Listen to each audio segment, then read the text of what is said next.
अस्सलाम वालेकुम जी। आज का हमारा टॉपिक है मल्टी वाइब्रेटर। हम रिलैक्सेशन ऑसिलेटर्स पढ़ रहे हैं, उसी के अंदर हमारे पास ये टॉपिक आता है मल्टी वाइब्रेटर्स। तो जनाब आज एक तरह से इंट्रोडक्शन देखेंगे कि मल्टी वाइब्रेटर्स क्या होते हैं, कितनी तरह के होते हैं और इनके मकासद, इनके यूजेस क्या क्या होते हैं। एक तरह से इंट्रोडक्शन है। फिर इसकी चूंकि तीन टाइप्स हैं तो अगले आने वाले तीन लेक्चर्स में हम बारी बारी हर एक टाइप को देखेंगे। तो मल्टी वाइब्रेटर में क्या है कि मल्टी वाइब्रेटर एक ऐसा इलेक्ट्रॉनिक सर्किट है जो स्केयर वेव्स जनरेट करता है, यानी नॉन साइनोसाइडल। ठीक है। आपके पास रेक्टेंगुलर साथ जो होती हैं ये ना, यानी नॉन अदर देन नॉन साइडोसाइडल में आती हैं। तो ऐसे इलेक्ट्रॉनिक सर्किट को मल्टी वाइब्रेटर कहते हैं। अब ये नाम की अगर हम बात करें तो आप जानते हैं फोरियर सीरीज एनालिसिस में हम जानते हैं कि भाई आपके पास स्केयर वेव बहुत सारी साइनोसाइडल वेव्स का मजमुआ होती है। यानी अगर आप उसका एनालिसिस करेंगे तो आपको डिफरेंट फ्रीक्वेंसीज की डिफरेंट आपके पास जो साइनोसाइडल वेव्स होंगी उनको मिलाएंगे तो एज अ नेट आपको क्या मिलेगी, एक स्केयर वेव मिलेगी। तो इसलिए इसे मल्टी वाइब्रेटर के तौर पे देखा जाता है, इसका नाम देखा जाता है। अब एक जनरल सी कंस्ट्रक्शन हम देखें कि मल्टी वाइब्रेटर है क्या। एक स्विचिंग सर्किट है जो कि पॉजिटिव फीडबैक पे ऑपरेट कर रहा होता है। तो जैसे आप यहाँ पे देख सकते हैं दो स्टेज, दो ट्रांजिस्टर दिखाए गए हैं, Q1 और Q2। अब आपके पास यहाँ पे यानी हर ट्रांजिस्टर एक एम्पलीफायर के तौर पे काम करेगा और उसकी जो आउटपुट होगी वो एक एम्पलीफायर से दूसरे की इनपुट तक बनाएंगे, यानी एक की आउटपुट दूसरे की इनपुट का काम कर रही होगी। तो आपने ये फीडबैक ऐसे पहुंचानी है एक ट्रांजिस्टर में कि वो सैचुरेशन में हो, दूसरा कट ऑफ में हो। और आप इस तरीके से हम सर्किट डिजाइन करेंगे कि जो सैचुरेशन में है वो फिर कट ऑफ में चला जाएगा और जो कट ऑफ में था वो सैचुरेशन में आ जाएगा, स्विच करेगा ऐसे। ठीक हो गया।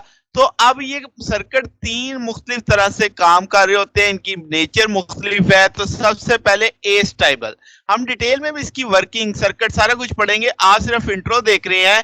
इसका दूसरा नाम है फ्री रनिंग और रिलैक्सेशन ऑसिलेटर। जाहिर है हम ये रिलैक्सेशन ऑसिलेटर की हेडिंग्स के अंदर ही सारा कुछ देख रहे हैं अभी। इसमें कोई भी स्टेट स्टेबल स्टेट नहीं होती, यानी कि आपके पास वन कॉसी स्टेबल स्टेट होगी। कॉसी स्टेबल स्टेट यानी हाफ स्टेबल।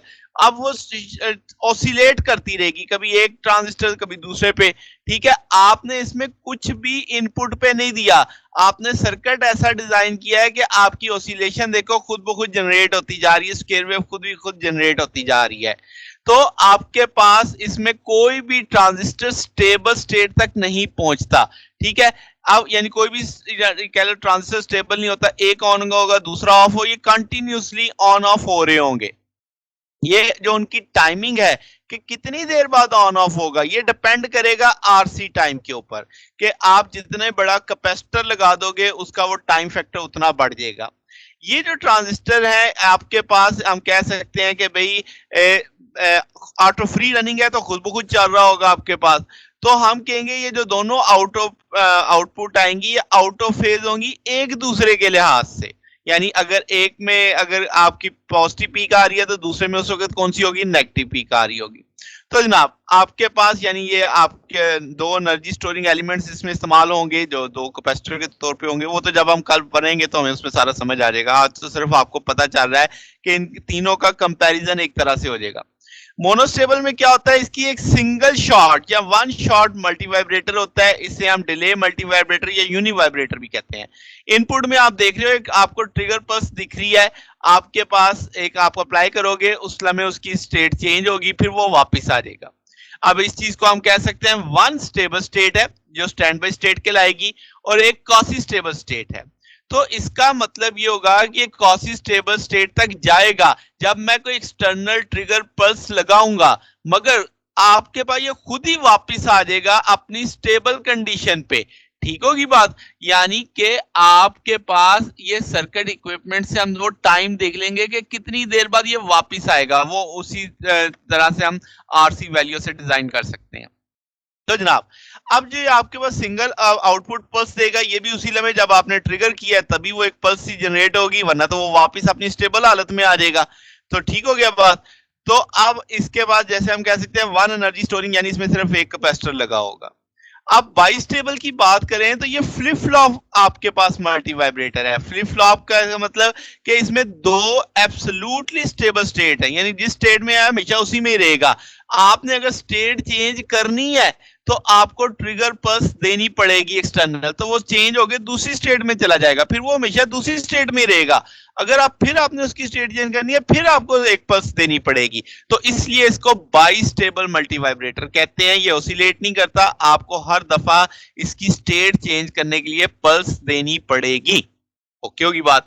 अगर हम यूज की बात करें तो ये आपके पास पल्स जनरेटिंग, स्टोरिंग और काउंटिंग डिवाइसेस में इस्तेमाल हो रहे होते हैं।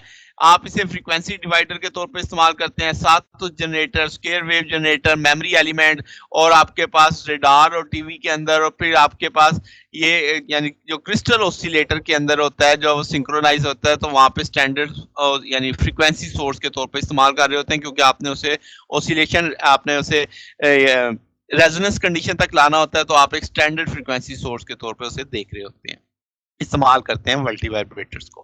तो ये आज का हमारा इंट्रोडक्शन था। कल हम ए स्टेबल स्टडी करेंगे, उसकी वर्किंग सारी देखेंगे, उसकी वेव शेपिंग देखेंगे, उसकी कैलकुलेशंस देखेंगे। तो आज तो जस्ट आपको अब कंपैरिजन पता लग गया, आपको पता लग गया ए स्टेबल में क्या होता है, मोनोस्टेबल में क्या होता है, बाइस्टेबल में क्या होता है। कल बारी बारी डिटेल में इनको स्टडी करेंगे। ओके जी, आज तक के लिए इतना ही। अगर आपको इसमें कोई बात पूछनी हो, डाउट हो, तो नीचे कमेंट्स में पूछ सकते हैं। वीडियो अच्छी लगी हो तो वीडियो को लाइक कीजिएगा, दोस्तों के साथ शेयर कीजिएगा, चैनल को भी सब्सक्राइब कर दीजिएगा। अब तक के लिए इतने, बाकी इंशाल्लाह फिर नेक्स्ट देखेंगे। ओके, अल्लाह हाफिज।